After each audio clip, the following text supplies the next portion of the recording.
माँ दुर्गा जी के पांचवें स्वरूप को स्कंद माता के नाम से जाना जाता है। ये भगवान स्कंद कुमार कार्तिकेय नाम से भी जाना जाता है। इन्हीं भगवान स्कंद की माता होने के कारण माँ दुर्गा जी के इस पांचवें स्वरूप को स्कंद माता के नाम से जाना जाता है। इनकी उपासना नवरात्रि पूजा के पांचवें दिन की जाती है। इस दिन साधक का मन विशुद्ध चक्र में अवस्थित होता है। इनका वर्ण पूर्णतया शुभ्र है। ये कमल के आसन पर विराजमान रहती हैं। इसी कारण इन्हें पद्मासना देवी भी कहा जाता है। सिंह भी इनका वाहन है। नवरात्रि पूजा के पांचवें दिन का शास्त्रों में पुष्पक महत्व माना जाता है। इस चक्र में अवस्थित मन वाले साधक की समस्त बाह्य क्रियाएं एवं चित्त विद्याओं का लेप हो जाता है। 7वां अध्याय चंड और मुंड का वध। ऋषि बोले, तब आज्ञा पाते ही चंड मुंड आदि दैत्य आयुधों से सुसज्जित होकर चतुरंगिणी सेना के साथ चल पड़े। वहां पहुंचकर उन्होंने देखा कि हिमालय की ऊंची स्वर्ण की चोटी पर सिंह पर देवी बैठी हैं और मंद मंद हंस रही हैं। इस प्रकार उसे देखकर पकड़ने की चेष्टा करने लगे। किसी ने धनुष चढ़ा लिया, किसी ने तलवार संभाल ली एवं कितने ही देवी जी के पास पहुंच गए। तब अंबिका जी उन शत्रुओं के प्रति क्रोध में आ गई। उस समय क्रोध के कारण उनका मुख काला हो गया था। देवी के माथे पर कुटिल होकर भौहें तन गईं। तब तो भयंकर मुख वाली काली देवी तलवार तथा पाश लेकर प्रकट हो गई। उन्होंने अद्भुत सा खड्गवांग धारण कर लिया। नरमुंडों की माला शोभित थी। चीते की चर्म की साड़ी पहने हुई थी। शरीर पर मांस सूखा दिखाई देता था। अत्यंत भयानक रूप था। मुख को खोल रखा था।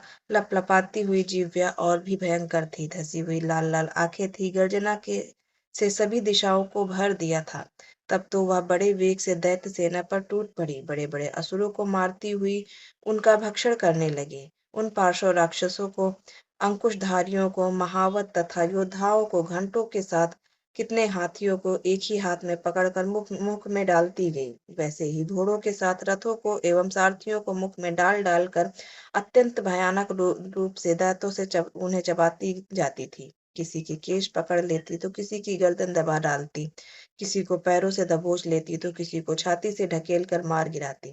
असुरों के द्वारा छोड़े गए अस्त्र शस्त्रों को मुंह से पकड़ती जाती और दांतों से पीसती जाती। काली जी के इस प्रकार बलवान दुरात्मा असुरों को वह सेना कुचल डाली। कितने ही असुरों को मार दिया। उस देवी ने कुछ एक तलवार से काट गिराए, कुछ एक खड्गवार से पीट दिए गए और कुछ एक दांतों से कुचल दिए। क्षण भर में राक्षसों की वह भारी सेना मर मिट कर गिरा दी।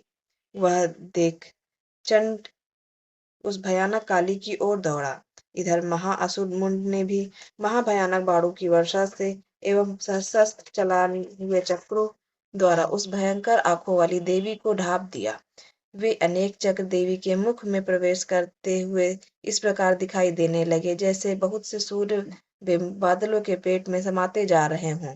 तब तो जिनके भयंकर मुख के भीतर जिसका देख सकना भी कठिन था, ऐसे दांतों में प्रकाश की दमकती हुई अत्यंत क्रोध से आकर भयंकर गर्जना करती हुई वह काली भीषण अट्टहास करने लगी। तब हूं हूं करती हुई बड़ी तलवार लिए हुए देवी चंड पर कूद पड़ी।